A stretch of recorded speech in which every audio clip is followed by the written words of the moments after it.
moving. But it's mostly about something in the news, or sometimes it'll be something funny. Like one day you've been in the studio and we keep monitors running.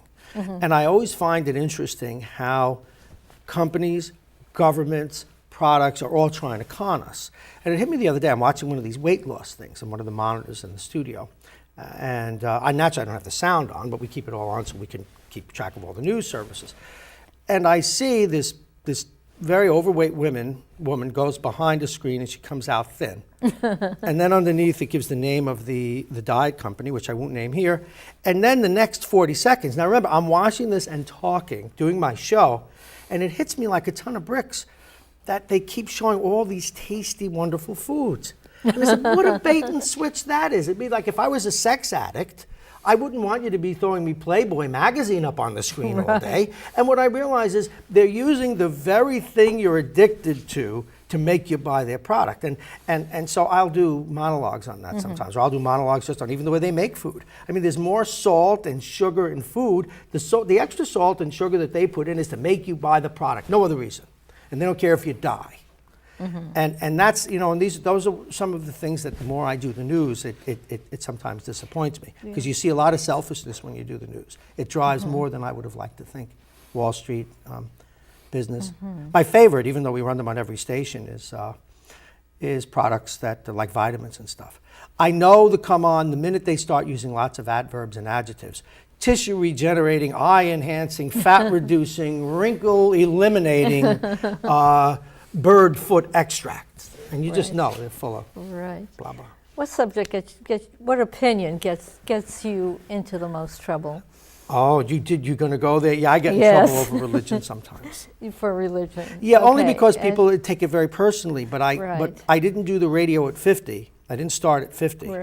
To not give my opinion on it. I have learned though that there are times I need to be more sensitive. I mean, I went on a rant about priests and why they should marry. And a lot of people called up. They're very upset, saying I went over the top.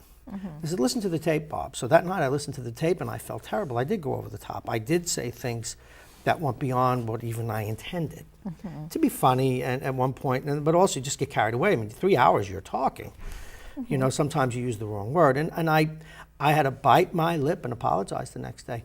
Not for what I believed in, which is that priests should marry and that it's a very difficult thing to ask them not to. I think it creates a lot of problems for the church.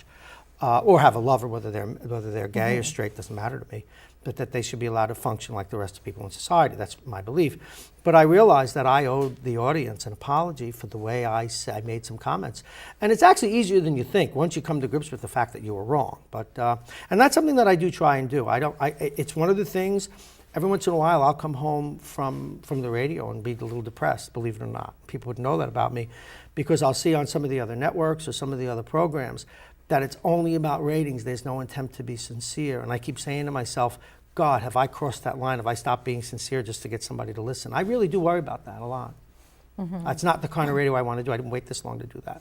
I guess there's not so much a balance, but you can do both. Well, you can do both. You can entertain, but it's the analogy I've always used and why I take umbrage with a lot of right-wing radio and some left-wing radio is if you're just there to shock, then do humor. At least Howard Stern is just doing humor and silly stuff.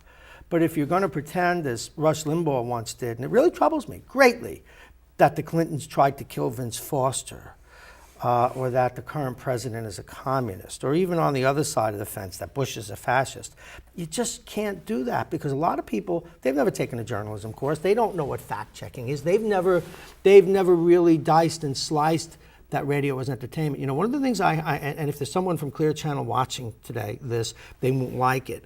But one thing that has stayed with me forever, the very first radio conference I ever went to, the number 2 or 3 guy at Clear Channel gets up and he says, you are not here to change the world. You are not here to inform. You are not here to do good. You are here to be entertaining and don't use an expletive to say don't do badly. And they went on to tell the story of Clear Channel. They were a billboard company. That's how they started. They sell advertising. To them, the radio is an electronic billboard to sell. And I get that. It's a business. So I have to keep you listening. But when you go so far as to pretend that radio let me rephrase this, Your Honor.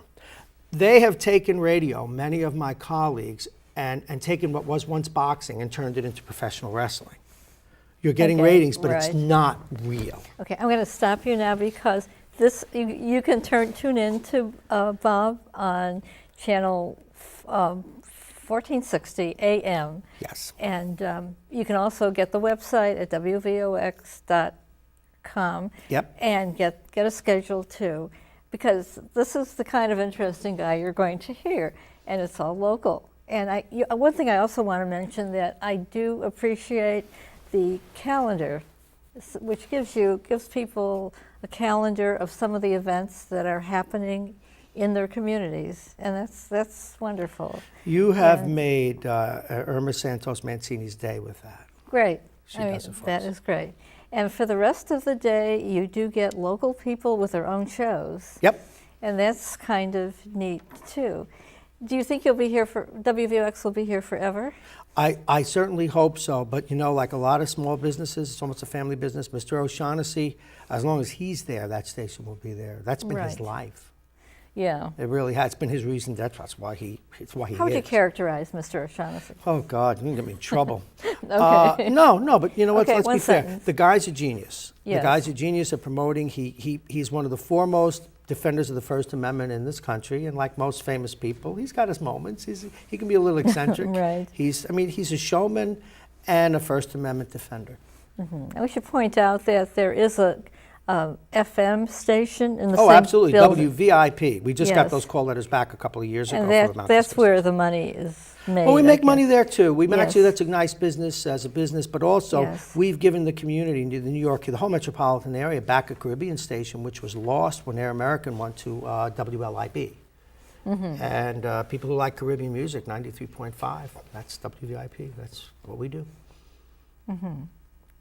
So. Okay, well that's really interesting. It's very very wonderful that New Rochelle has this radio station. It's good for us. It's good for the area. And are there any closing things you want to say in the last minute or two? Yeah, of I the was just going to show? say, and it's good for me. How many people do you know, and this is almost embarrassing, but Yes. it's true, that get up in the morning and do what they've always dreamed of doing? I mean, And you've done it. I almost want to pinch myself still. And it's an extension, doing the radio is an extension of everything I am. I mean, I have, I'll modestly tell you, I have a library with like 2,000 books in it. I read just about every magazine, news magazine and pop magazine, not Us and We too much, but whether it's Esquire, whether it's Atlantic Monthly, Foreign Affairs Magazine, I would be reading that stuff anyway. So for me, it's this what I do in the morning. There's a guy, and there are a lot of people I'm great. Mr. O'Shaughnessy, if you give me the chance, but Don Stevens and John Harper have been my mentors here. And John Harper is the guy who trained me in the morning format, and he always tells me morning radio is a lifestyle. It's absolutely true. You sort of dedicate your whole week to it, and I'm lucky I get to do it.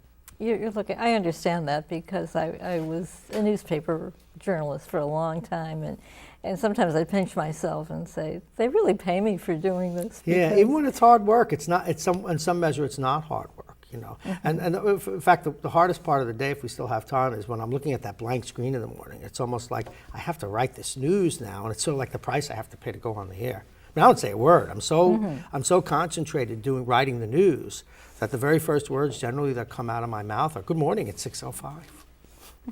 Great. Okay, well, I want to thank you for coming and letting us know a little bit about you. And for those of you who have never turned on WVOX, This is what I look like. this is what it looks like.